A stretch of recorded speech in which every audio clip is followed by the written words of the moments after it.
అంటే ఏదైతే ఇంతవరకు కోన రవికుమార్ వాళ్ళు మాట్లాడారు, మ్యానుఫ్యాక్చర్ చేసి ట్యాక్సెస్ అన్నీ కట్టకుండా బేసిక్ ప్రైస్తోనే షాపులో అమ్ముకోవడం. బేసిక్ ప్రైస్ ఎంత ఉంది? 16 రూపాయలు ఉంది. 220 రూపాయలు చేసే బాటలు 16% అంటే 40 రూపాయలు దగ్గర. ఎంత మిగిలిన దాంట్లో మొత్తం కలిసి 180 పైన మిగులుతుంది ఒక బాటల్కి. గవర్నమెంట్కి వచ్చేది, వాళ్ళకు పోయేది 16 రూపాయలు 100 రూపాయలకి, మిగిలింది గవర్నమెంట్కు 84% వస్తుంది.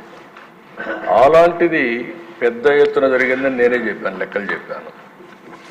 ఈ 2 స్ట్రీములు లెక్కేసుకుంటే ఎంత జరిగిందో మనకు ఒక ఐడియా వస్తుంది. ఇప్పుడే మిత్రులు లక్ష్మీనాయుడు గారు మిగిలిన మాట్లాడినప్పుడు చెప్పారు, ఎవరైతే అవుట్ సోర్సింగ్ ఎంప్లాయీస్ని తీసుకున్నారు వాళ్లకు తక్కువ డబ్బులు పే చేసి అందులో కూడా ఎక్కువ బిల్లు వేసుకున్నారని.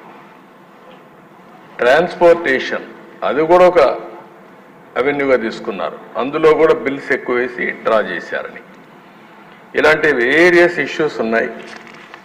దీని మీద చాలామంది ఇప్పుడు మీరు చెప్పిన దాంట్లో నేను చూశాను.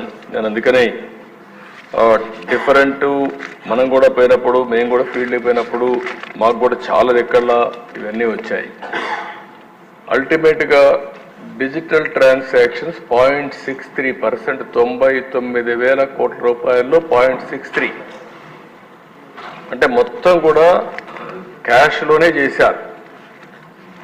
ఇప్పుడే మీరు మాట్లాడుతున్నారు, ఇది ఫిట్ కేసు అండి. ఈడీ కూడా ఎన్ఫోర్స్మెంట్ డైరెక్టరేట్ కని కూడా చెప్పే పరిస్థితికి వచ్చారు. ఎందుకంటే ఇంత పెద్ద ఎత్తున ట్రాన్సాక్షన్ జరగకూడదు క్యాష్, అందులో గవర్నమెంట్లో అంత పెద్ద ఎత్తున ట్రాన్సాక్షన్ చేసే పరిస్థితికి వచ్చారు. ఇప్పుడే రఘురామకృష్ణ గారు మాట్లాడినప్పుడు 1 రోజులో 2 రోజుల్లో పంపించేశారు ఇంప్యూరిటీస్.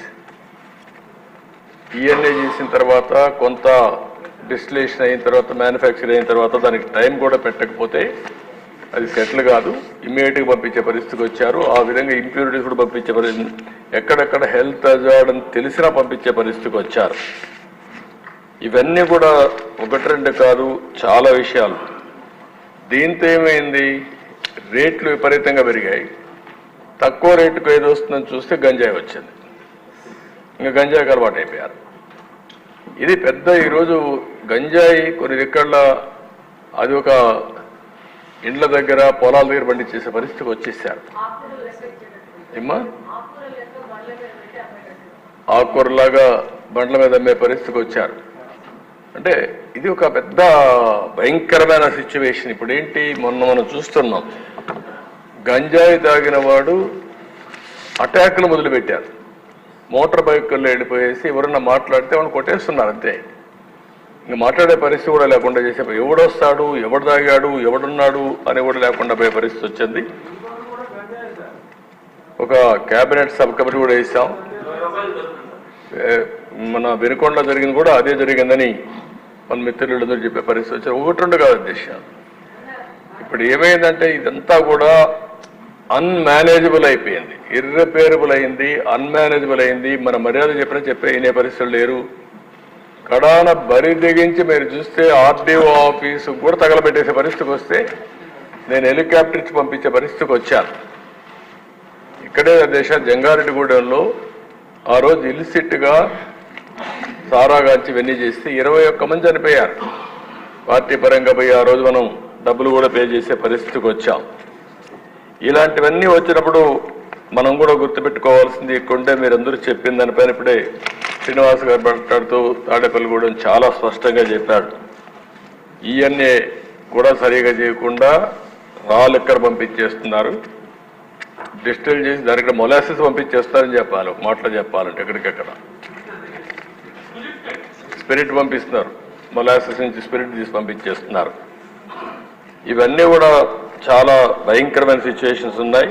ఇప్పుడే సోమిరెడ్డి గారు చెప్పారు ఎస్ఎన్జే ఆయన దగ్గరే ఉందని. మీ దగ్గర ఉంది అది?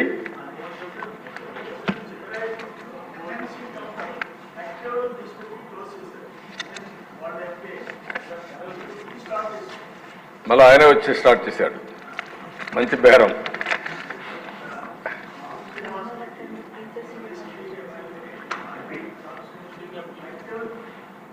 మైక్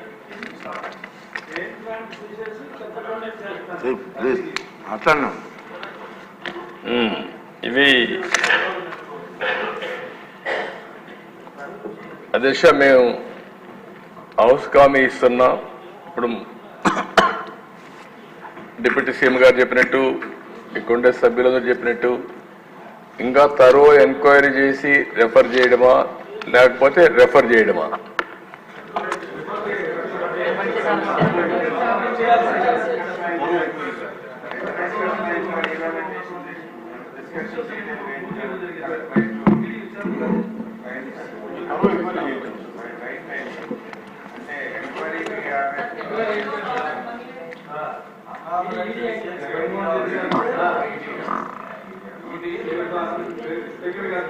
జగన్మోహన్ రెడ్డి గారు చేసిన అన్నింటిలోనూ ఇంతకన్నా ఫిట్ కేసు హైయెస్ట్ ప్రయారిటీ ఇవ్వాల్సింది ఇస్తారు.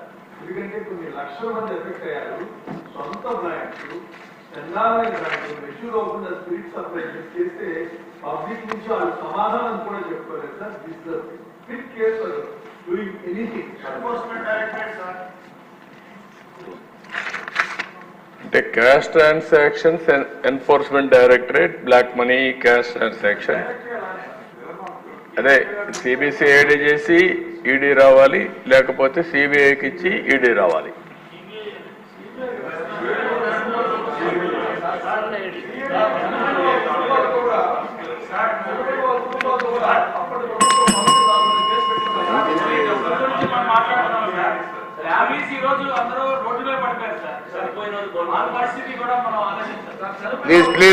ప్లీజ్ అండి. ఇది సభ్యుల ఆవేదన అర్థమైంది. దీన్ని తరువుగా ఎంక్వైరీ చేయడం కోసం సిబిసిఐడికి ఇచ్చి అదే మరి ఈడీకి కూడా రెఫర్ చేయడం ఒక మార్గం, రెండో మార్గం వచ్చి సిబిఐకి ఇచ్చి ఈడీకి రెఫర్ చేయడం రెండో మార్గం. ఓకే,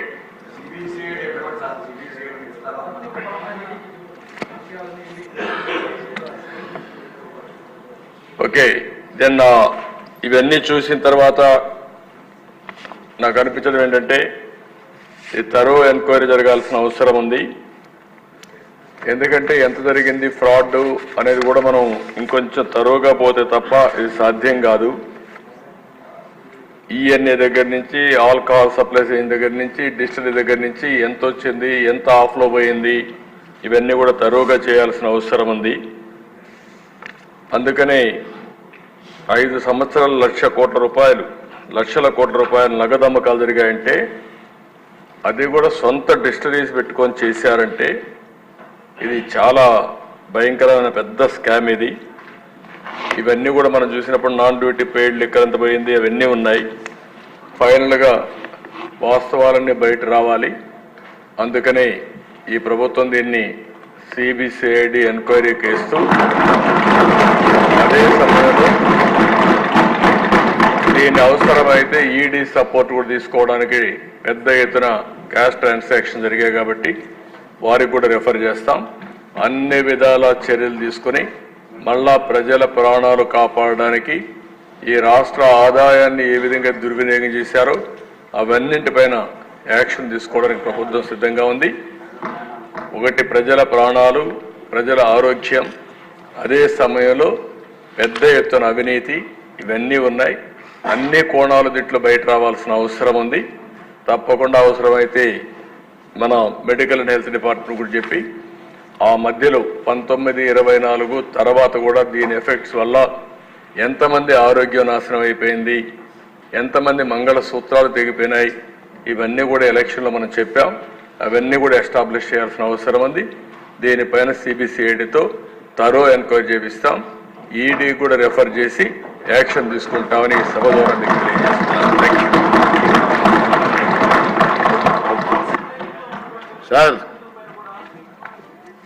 సార్ ఈరోజు మంచి పరిణామం జరిగింది సార్.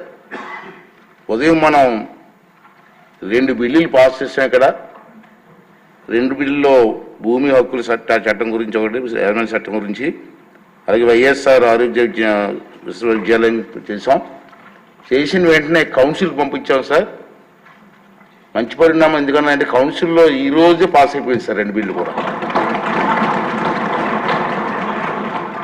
ఫస్ట్ టైం నాకు తెలిసి, ఫస్ట్ టైం సేమ్ డే అవడం ఫస్ట్ టైం సార్. మరి ఈ పరిణామానికి కారణం 2 సభలని కోఆర్డినేట్ చేసి ఈ బిల్లు పాస్ అవ్వడానికి కృషి చేసిన కేశవ్ గారికి అభినందనలు కూడా తెలియజేస్తున్నాను సార్. సార్ తిరిగి గురువారం తేదీ 25/7 ఉదయం 9 గంటలకి సమావేశ సభ వాయిదా వేస్తున్నారు.